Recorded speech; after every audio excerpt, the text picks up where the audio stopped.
В руках направление с анализами и дюжина снимков, а в глазах надежда на выздоровление. Многие пациенты решили не упускать возможность получить консультацию от опытных специалистов МИЦ имени Вишневского. Так постоянно не болит. Ну хорошо, 50, 100, 200 метров пройти. Боль.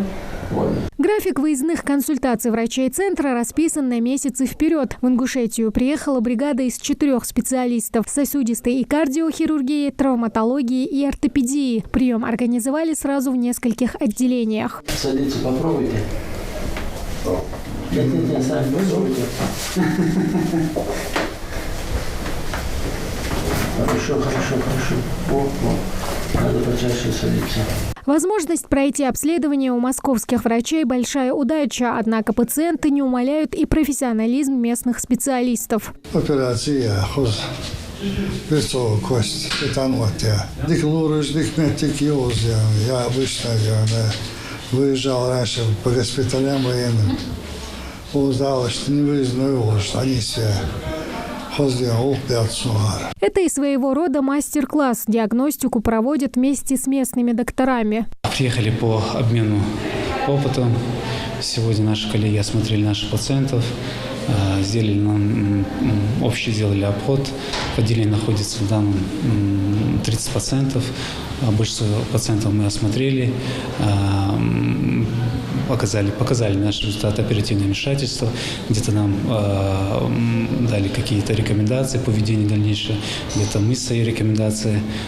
Так что и плюс еще сегодня были осмотрены пациенты, именно амбулаторные, около 15 человек. Московские специалисты Национального медицинского центра приехали в Ингушетию по приглашению министра здравоохранения Заремы Анташкеевой. Они отбирают пациентов со сложными случаями. Это те, кому требуются высокотехнологичные операции. В регионе таких не делают. Мы сделали обход в отделении, где-то 20 пациентов лежат в стационаре, больные все по профилю, с последствиями переломами.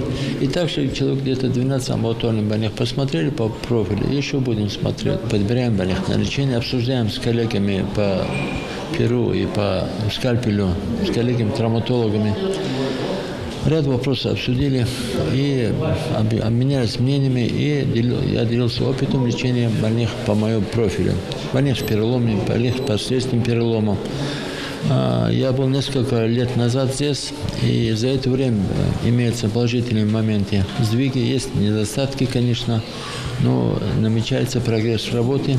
Желаю моим молодым коллегам успеха, удачи во всех делах. Решения доктора принимают на месте, посмотрев анализы. Их больные принесли с собой заранее. Случайных пациентов на приеме нет. Все получили направление от лечащих врачей. А здесь уже больные с заболеваниями сосудов и нижних конечностей. Консультирует Андрей Чупин, заведующий отделением сосудистой хирургии. Ладоши не скомпрометирован. Это прогностически очень хороший вариант. Потому что, Последний, вот 10 лет. А у вас сейчас здесь у него риск кровотечения именно по задней поверхности в связи с тем, вот такие вот эти вылезы. Да.